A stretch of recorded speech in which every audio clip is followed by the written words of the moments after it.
and you should have a little bit of a sense for what these functions would look like. I can see a positive slope. So I'm just going to graph my y1 as x, my y2 is x minus 3, and then my y3 is x plus 4. I'm just going to change my window. Guys, if you've got a crazy window, just go zoom 6 and it goes back to your standard. Do you guys see the 3 linear functions coming across? Now, how could you access a table of values that's going to allow you to see all 3 of these? Like, do you guys see, okay, so when I try to access my table of values, this x value corresponds with this y value, and this y value. So I can actually see the table of values for y1, I can see the table of values for y2, and I can see the table of values for y3. Yeah? Are you guys okay with those? Okay, I'm going to go to my y1 first. y1 is a super important line. I'm going to do it in blue. Basically, if I'm saying y is equal to x, my quick table of values would just be, okay, -2 gives me -2, -1 gives me -1, 0 gives me 0, 1 gives me 1, 2 gives me 2. And so we've got this, like, it's a slope of 1. Do you guys see that the slope is 1? But I have to make sure, like, if I stop my graph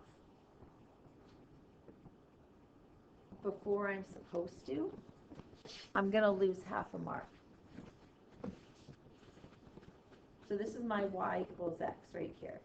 I've got my x-intercept and my y-intercept are one and the same. I can access the table of values right here, like -4, -4, -3, -3. It goes on forever. Now I'm going to do the same thing with my red graph.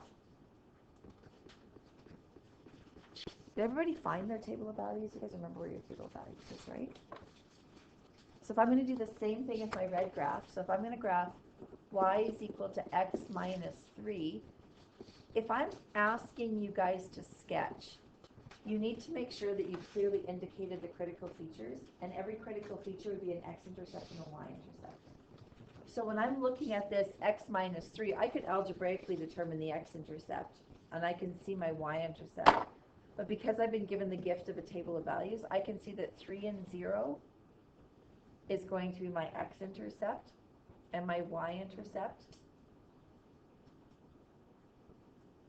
was, so this is my 0 and -3, right? So I'm just looking for like this critical ordered pair right here, and then this critical ordered pair right here. So I've got 0 and -3, and I've got 3 and 0. I can throw some others in there, but those would be the ones I would need the most. So 0 and -3. If you can imagine putting a 0 here, we could have algebraically determined it, right? 0 is equal to x minus 3. So 3 is equal to x. We would add the 3 to the other side. So now I've got 3 and 0. And that's really all I need in terms of critical features here. So 0 and -3, 3 and 0. Do you guys see that these are parallel lines because they've got the same slope?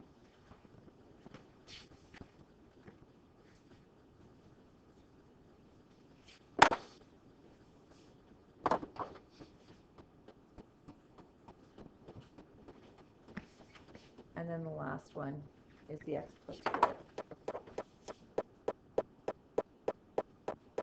And because it's the same slope, I am pretty good to go just to graph this.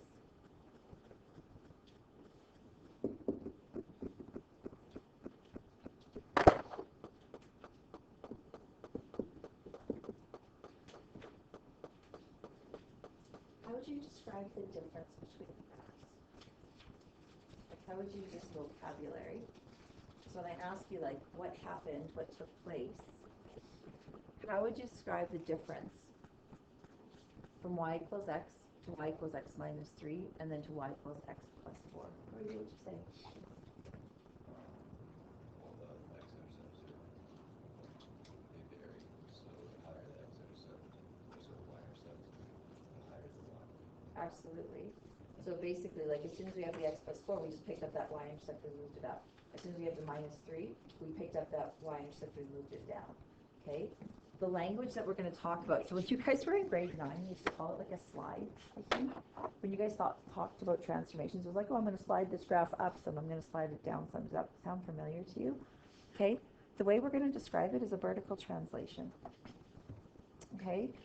So what we're going to do, this value at the very end, we're going to describe it as a vertical translation. So just write the word vertical translation up or down. Okay? So instead of just saying, oh, I'm going to slide the graph up, I'm going to slide the graph down, we moved it up vertically or down vertically, so we use the word vertical. And a translation means you're not changing the shape of the graph, you're just moving the original graph. And my original graph would have been y is equal to x. And I get you guys to do the exact same thing with these quadratics. So you should recognize my y1 is x squared, my y2 is going to be x squared minus 3, and then my y3 is going to be x squared plus 4. And you should recognize it's quadratic. You should recognize that it's a parabola. And I want you guys to kind of grab that quick table of values for each of them. Grab enough ordered pairs that you can draw an accurate sketch.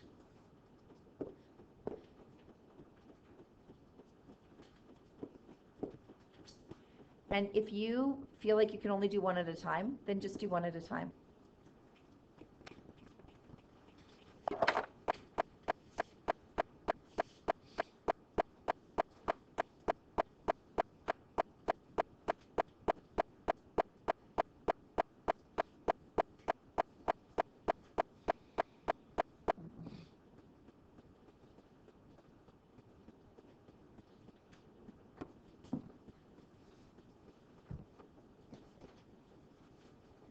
Do you guys see that it did the same thing? I just picked up and moved it up and down. Yeah? Okay. So all you want to do is graph all three of them on the same grid. You don't need to indicate your table of values with any of the others. All I need you guys to recognize is that every single ordered pair of my base function. This is called my base function right here. This is the one that had like no numbers attached to it. It's your most basic quadratic function. And when you think about the minus 3, every single y value just went down 3. So when you look at your table of values, okay, so this went from a 9 to a 6, a 4 to a 1, a 1 to a negative 2. Each of the y values is just going down 3 units. And then when I compare the 9 to the 13, the 4 to the 8, the 1 to the 5, each of these values is going up 4 units. It's a vertical translation up 4 or a vertical translation down 3. It's a really quick sketch. So every single ordered pair is moving down 3 units.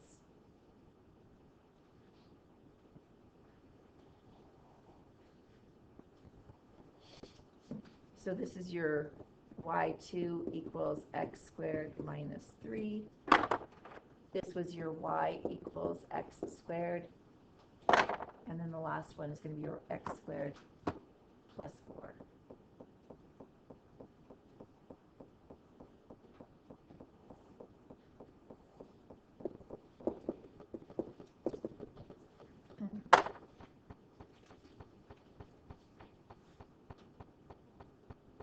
So again, do you guys see that it was either a vertical translation up 4 or was a vertical translation down 3? Do you guys see that? The shape of the graph doesn't change. We just picked up every ordered pair and we basically slid them to a different location. Can I get you to graph these 3 functions? I've given you a little bit more room. So I want you to actually indicate your table of values. So my y1 is going to be my x squared, and you might want to do them separate. Your y2, I want you guys to notice the placement of the 3 this time, and then your y3. And I want you guys to notice that the 4 and the 3, they're in different spots this time. Can I get you guys to graph each of these functions independently, put them on the grid, and then we're just going to talk about what happens.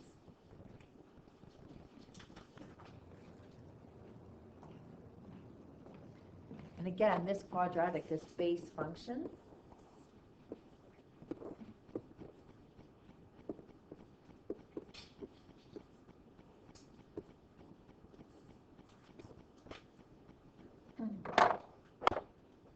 make sure when you're coming up with your table of values, make sure you find where the vertex is.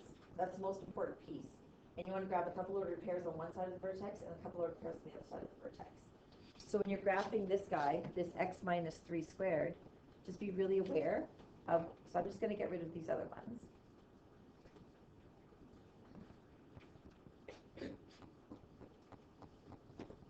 So notice where the 3 is located. Oh.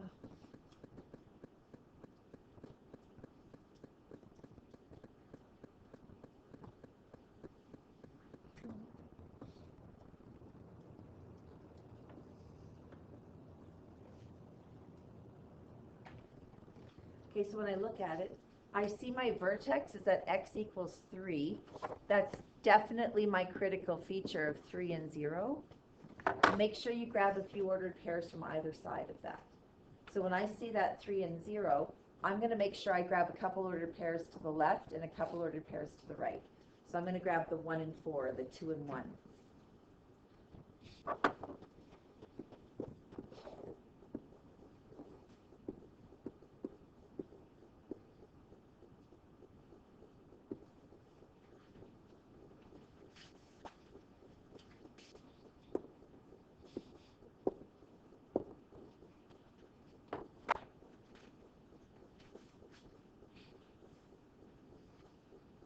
And we're just going to compare them to our base function.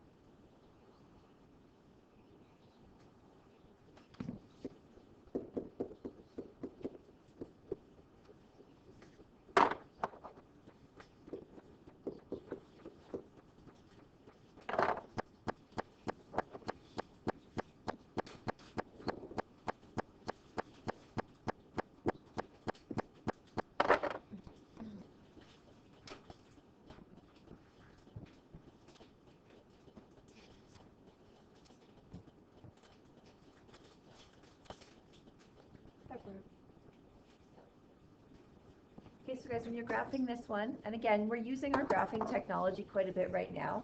Eventually, you won't have to use it as much. I'm just going to grab a few ordered pairs on either side of the -4.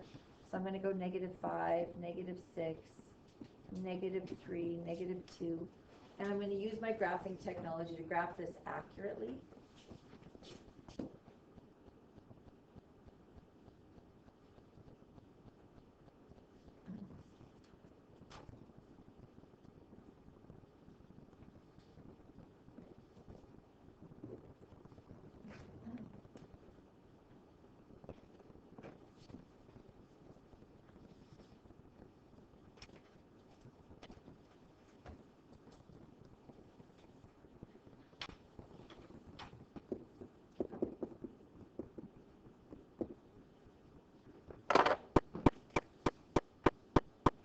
How would you describe like what took place here?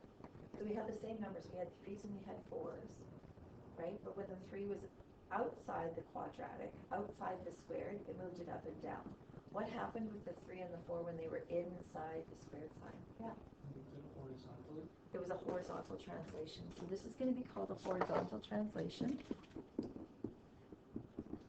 Now, what do you notice about this horizontal translation?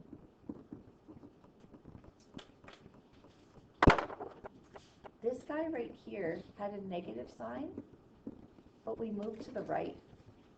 When you see a negative sign within the brackets, you're actually taking it to the right, which is the exact opposite of what you'd expect. Usually, like, positive would be to the right and negative would be to the left. So it's going to be the exact opposite of what you'd expect. When you look at this one was left. So Tuesday's going to be your first quiz.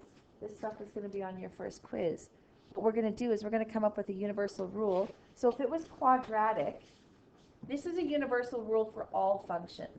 This stuff inside the bracket, if you see x minus h, that means it's a horizontal translation right h. So if you see a negative sign, it's going to be right. If you see a positive sign, it's going to be left. So it's the exact opposite of what you'd expect. So if you see x minus h, it's going to be right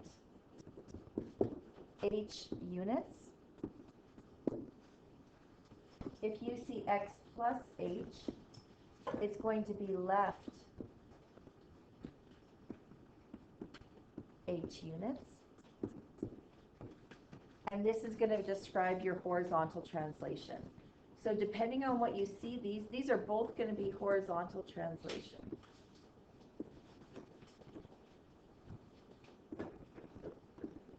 And the direction is going to be dependent on the sign that you see. And then the k value is outside the brackets. This is going to give you your vertical translation.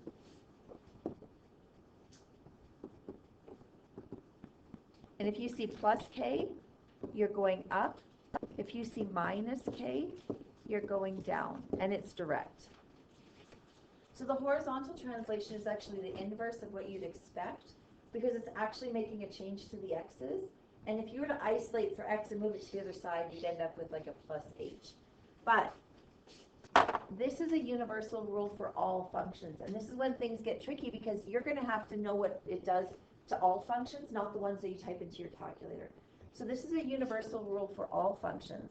So your quadratic would look like this. Instead of the f, you'd put a squared on that bracket, and that would be the function. So this right here, that's the universal rule for all functions.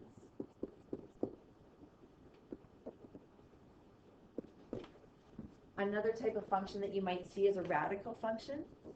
So a radical function might look like this. If I'm going to transform a radical function, the h always follows the x wherever the x is. The k is outside. So that's how you transform a radical function.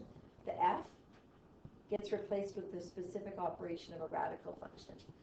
Another function you guys were exposed to in grade 11 in 20-1 was the absolute value function. So the absolute value function looks like this. If I'm going to transform this absolute value function, the h is inside the brackets with the x, and then the k is outside the brackets. This is a universal rule for all possible functions, not just this list. There's infinitely many functions, and we're going to transform them all. Do you guys remember where to find the absolute value button on your calculator? Let's just graph a few functions. Let's just play with them a little bit, and let's just look at them. Okay, in your y1, push math, go to number, and access your absolute value. So math, number, absolute value. So you guys graphed these last year in 20-1.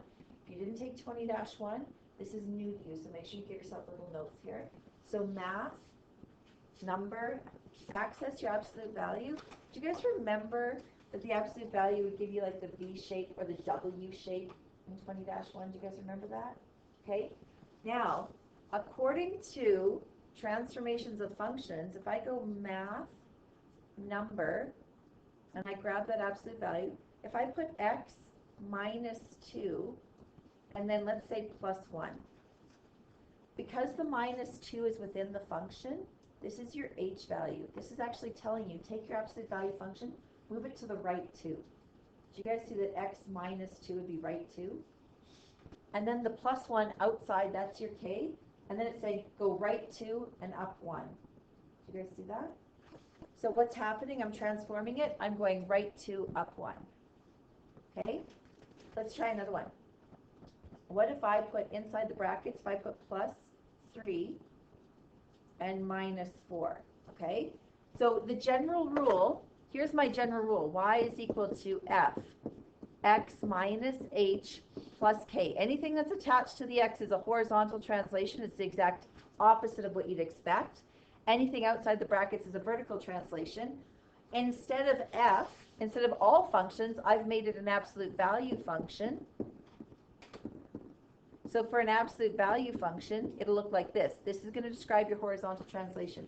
How would you describe the transformations here? From here to here, what did the plus 3 do? Which direction? Yeah. It's going to be left 3 units. And then what's the minus 4 going to do? Down 4. So the corner of your absolute value function is moved to the left 3 and down 4. Yeah? Okay? So let's see what that looks like.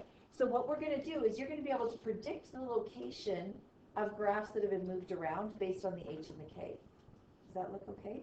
And you're not always going to have a function you can type into your calculator. Everyone type in, okay, let's type in the square root of x, the radical function. We're going to use this function a lot in this unit, like a lot. Okay? So if the universal rule for all functions has just this general f right here, okay, so there's a general f. If I know it's a radical function, I get rid of the f and I put a radical, and the radical has to hold the x and the h together. And so my transformed radical function would look like this. So in my y2, actually I'll take a look at the graph. This is a radical function. Why would your radical function start at 0? Can we square root a negative number? Can I square root -1? No. What's the first number we can square root? 0. The square root of 0 is 0. What's the square root of 1? You're scaring me just a little bit. What's the square root of 1? 1. Okay. So here's your radical function. When you look at this, we can't square root -3. We can't square root -2. We can't square root -1. The square root of 0 is 0. The square root of 1 is 1. Another number that I like to square root is 4. So 4 and 2. So this is why your radical function looks the way it is, because we can't square root negative numbers, right? If I want to transform my radical function, so if I take the square root of x minus 2 and let's say plus 5, what happened to my radical function? Describe the transformations. What did the minus 2 do? Using the new vocabulary, what did the minus 2 do for us? Yeah. Okay, it's a horizontal translation. So use the full language, right? So horizontal translation, 2 units right. And then what did the plus 5 do? It's outside the radical itself, so it's your k value. Yeah. Vertical translation of 5 units up. Perfect. Okay. So we're going to use the full language. If you guys say vert trans on your written response question, you get 0 marks. You have to use the full words. So you got to say vertical translation up 5 units, horizontal translation right 2. When I look at this radical function, does it look like I went right 2 units and up 5? It does. So no matter what the function is, we've got this universal rule that works for all of them. Are we okay with the horizontal translation? It could be for any function. So what happened last year, you just worked with quadratics. This year, you're going to work with every type of function that even ever existed, and we're going to transform them. Okay? So, quick concept map. The only thing you get on your formula sheet is right here. It's called the general form of transformed function. Y is equal to a f square bracket b x minus h plus k. Okay? So this is the general form of a transformed function right here. We're just diving into h and k. Last year we called it p and q because it was specific to quadratics, but it did the same thing. So I want you guys to think horizontal translation.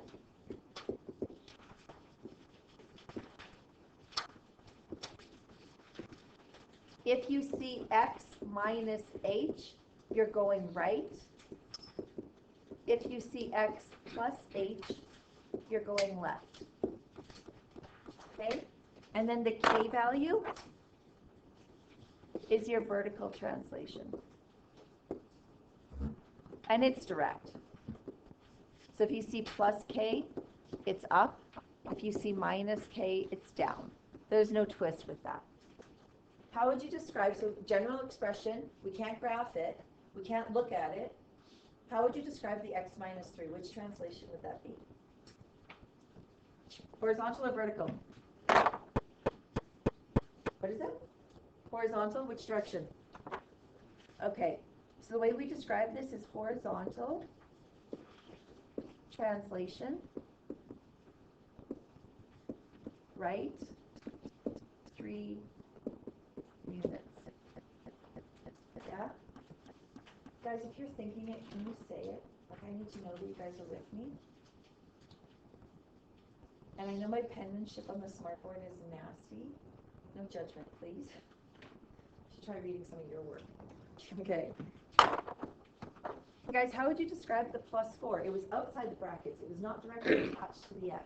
How would you describe the transformation or translation when you see the +4 outside the brackets? What words would you use? Hannah, what do we got?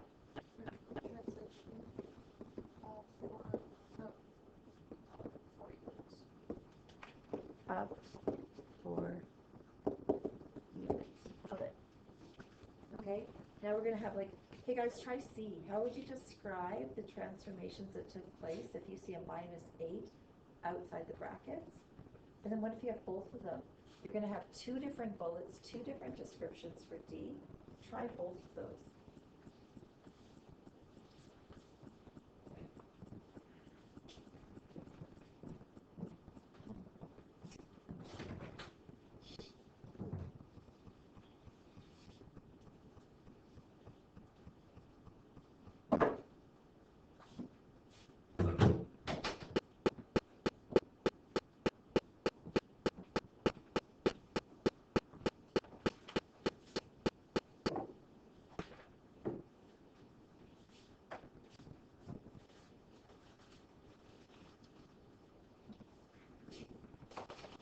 Guys, how did you describe the -8? What words did you use? So we are starting with a base function of y equals f of x. I don't know what that function is. I can't type it into my calculator. But I do know that whatever that function was, it was translated. What did the -8 do, Stein? Vertical translation. Vertical translation.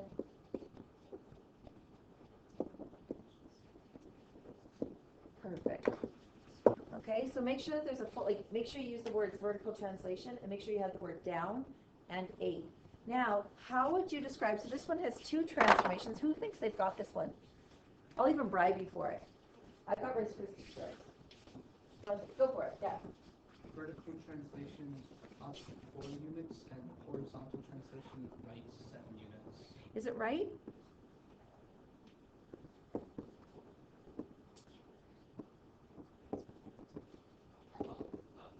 Okay, let's just make sure. When you see the x plus h, it's going to be left. So be careful, guys. So this is a horizontal translation, left 7 units. It's the exact, the stuff inside the brackets is exact opposite of what you'd expect.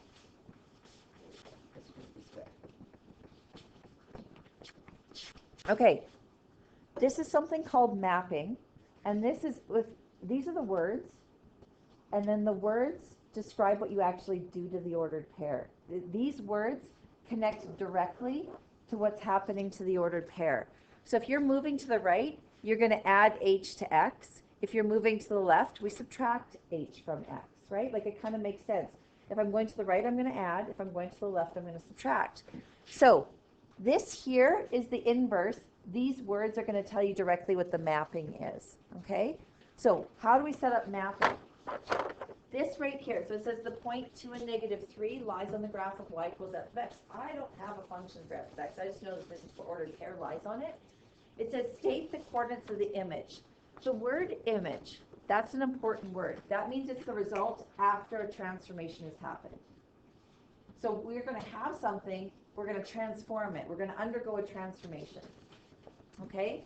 So if I were to think about what's actually happening to the ordered pair, my ordered pair is moving to the left 7, and it's going up 4. Do you guys see left 7, up 4? This is actually what's actually happening to the ordered pair. The description is nice, But the success for this course is all in the mapping. If you can master mapping, if you can map, and pretty much map every question, you can guarantee to be getting it right. So if we've got an ordered pair, 2 and -3. Now, you can't come up with your own notation. You can't be like, oh, this is Santi's way of doing things. Don't do that, okay?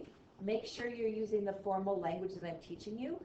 So we're starting with an ordered pair, 2 and -3, and we've been told that for this 2 to be moved to the left 7, I should take 2 minus 7, and then -3 plus 4, and all in the same row, I have to get my resulting ordered pair. 2 minus 7 is -5, and -3 plus 4 is 1.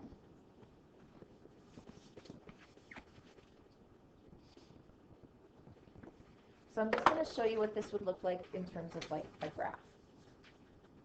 So 2 and -3. So 2 and -3 is like down here. 2 and -3. If I moved this 2 to the left 7, okay, so if I move that 2 to the left 7, if I counted it out, 1, 2, 3, 4, 5, 6, 7, and then up 4, 1, 2, 3, 4, my resulting ordered pair would be -5 and 1. Did you guys see that? So I moved this ordered pair to the left 7 by subtracting 7, and then going up 4, and so we added the 4. So the mapping is taking the description and actually doing it. That's it. So if you can come up with the description, you should be good to go. Okay, quick question. We're going to set up the mapping for this guy, but always think the words, because the words tell you what to do with the mapping. What does the x minus 7 tell you? You don't have to use the full language because I'm not actually asking you to, did I ask you to describe the transformations? Let me double check. It says state that all we're doing is we're mapping an ordered pair. So I didn't actually ask you for the description. So Brody, what would you say? For a Rice Krispie square.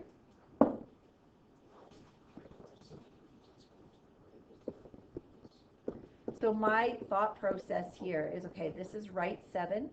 And then what's the plus 5 doing, Brody? Up 5. Okay, so when you're setting up your mapping, you say, okay, my original ordered pair, if I'm going to go to the right 7 means I'm going plus 7. Like to push something to the right, I'm going to go plus 7. So it's x plus 7, and then y plus 5. So when our original ordered pair was, what was my original ordered pair? 2 and -3.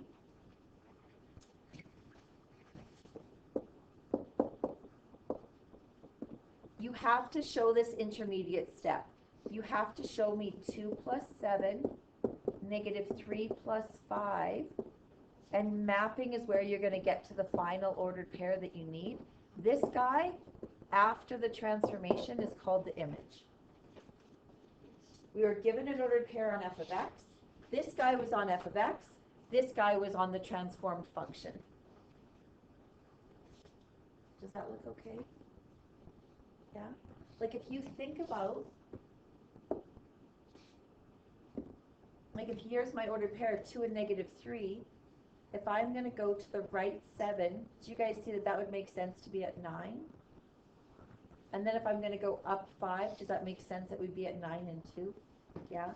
Okay. Try the last one. You're going to isolate for y first so you can actually see the translations. It starts pretty slow, like this course starts pretty slow, and then it starts to move quite a bit faster.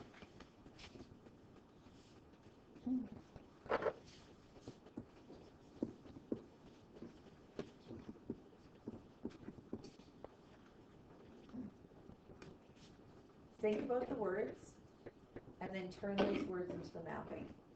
Oh, Brody, I forgot to do your screen script, okay? I'm probably gonna like hit you on the head or something. Oh, I was too high. That was a bad throw. Okay, so when I'm thinking about this, do you guys see left 6? Up 1. The words tell you what the mapping should be. The words and the mapping are going to be the same. You're describing what's happening. The mapping is you actually doing it. So your mapping notation, your x and y. Do you guys get x minus 6, y plus 1? Give me the mapping notation, because if you're going left 6, you've got to subtract 6. If you're going up 1, I just moved this to the other side. Did you guys see that? So you have to isolate your y before you can see what the k value is. And then what was my original ordered pair? 2 and negative 3. And then so I've got 2 minus 6, negative 3 plus 1. And we end up with negative 4, negative 2. Again, if I come back to that ordered pair, so when I come back to the ordered pair, this 2 and negative 3, if I'm going to go left 6, I'm going to be here. And then I'm going to go up 1, I'm going to be right here. So I can see that negative 4, negative 2 taking shape. Do you guys see that? Okay. This time we're going to write the equation. So we've got this y equals f of x is my base function, and it's going to undergo a transformation. How do I put the description back into the h and k values? If you see left 5 units, in the equation it's going to be y is equal to f x plus 5. Remember, the left is always the inverse in the equation. So the equation is the only one that's the one off. That kind of does something a little awkward. Y is equal to f of x becomes y is equal to f of x. And then if it's going to be up 3, we get our plus 3. That's the k value. So as soon as you're thinking horizontal translation, your brain should be thinking, oh, that's my h. As soon as you see vertical translation, your brain should be thinking that's my k. So what's your goal today? You got to know what h and k are, and how to use them in terms of the descriptions, and how to use them in terms of mapping. You guys, tell me in words what's happening to this function when you see the x minus 2 within brackets. How would you describe in words what's happening here? Avery, what do we got here? When you see x minus 2, what are you thinking? Horizontal translation of 2 units, right? Okay. So if it's a horizontal translation 2 units right, at this point, because it's just one transformation, I wouldn't map every ordered pair. Eventually we're going to have 6 transformations, and mapping is going to be the key to success. But if we just want to move every ordered pair 2 units right, you just pick up every ordered pair and you move them 2 units right. And we have our new function.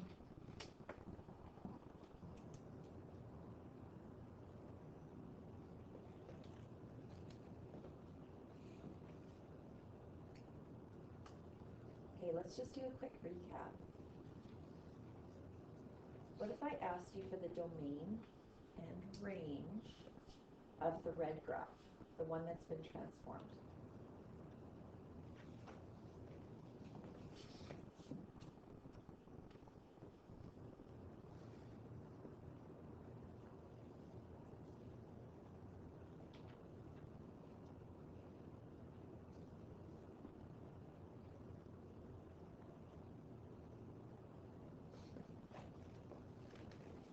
Do you guys know how we'd state the domain and range here?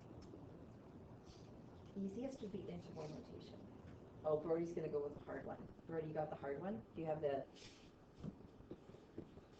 How would you write your domain and range?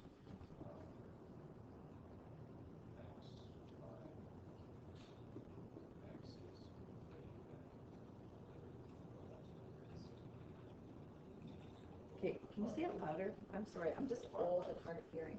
1, 2, 3, 4, 5, 6. Okay, the red one was, I think, negative 4. 1, 2, 3, 4. So you go negative 4 is less than or equal to x, which is less than or equal to 8. There's a low and a high. Do you guys remember doing this? I'm just going to zoom in so we can have a bit of a conversation. So from left to right, you go from low to high. I'm going to rewrite this because it's so sloppy. So -4 is less than or equal to x, which is less than or equal to 8. Now here's the bugger, and I need you guys to listen carefully here. The next part matters. It has to be a comma. Okay? So Alberta Learning, Math 30-1, they're saying you have to put a comma and state that x is an element of the real number system. Not a semicolon. No semicolons. And in grade 10, all of us taught semicolons. We were all taught semicolons. Alberta Learning is kind of putting their foot down. They're like, it should be a comma. But just put a comma. I don't think you'd lose marks for it. I really hope not. You could lose up to 0.5 on a written response question, so let's just get into the habit of putting commas. That's it. Okay? Guys, does this look familiar? You'd go low, less than or equal to x, which is less than or equal to the 8. Do you guys remember how easy this was in interval notation? In interval notation, you would grab the -4 with a square bracket. This is called an inclusive bracket. And then you go comma, 8, and then another inclusive bracket. It was super easy, right? That was interval notation. So if you're not including something, it's a round bracket. When you are including something, it's a square bracket. Guys, what's my range on this guy?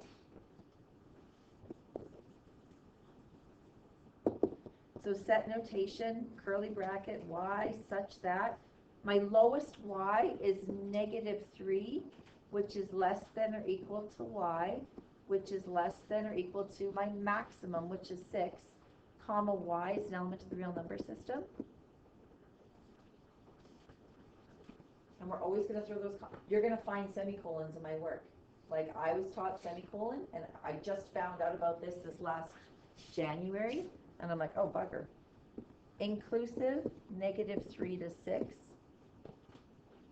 You guys see that the range wouldn't have changed because we didn't do anything vertically. The range stayed the same. The domain changed, though. Okay, let's think about the transformations on this guy right here. There's a little bit of work to be done. That's why I started this. I would call this f x plus 1 minus 2. How would you describe the transformations here? And then let's do that. How would you describe the x plus 1? What's the x plus 1 doing?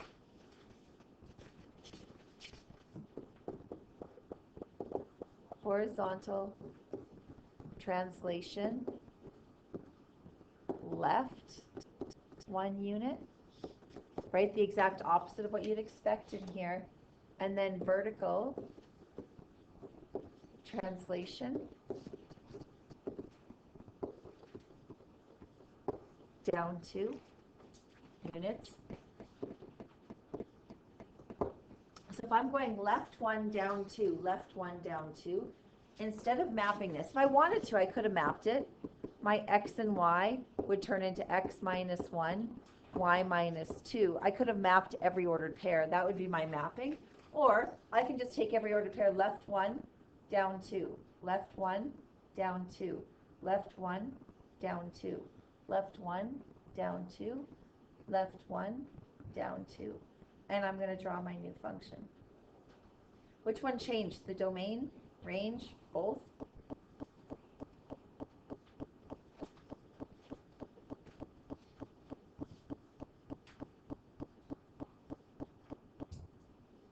Give me the resulting domain and range.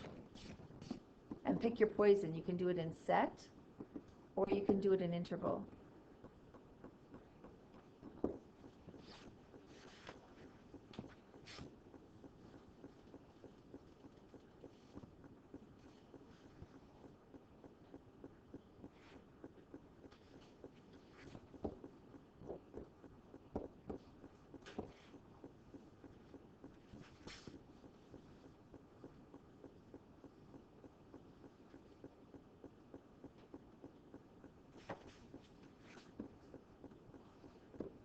I like the path of least resistance. I like interval. When you guys have done this example, pack up your stuff, go to the whiteboards. We're going to do a couple questions at the whiteboard. Okay? When's your first quiz going to be on this stuff? Tuesday. We don't have class Monday, so our first quiz is gonna be on Tuesday. Okay, so you're gonna, every Monday or Tuesday, like if Monday's not here, if you're not here Monday, then it's gonna be Tuesday. Pack up your stuff, head to the whiteboards, have all your stuff ready to go. We're done with what we're gonna learn today, and we're just gonna practice.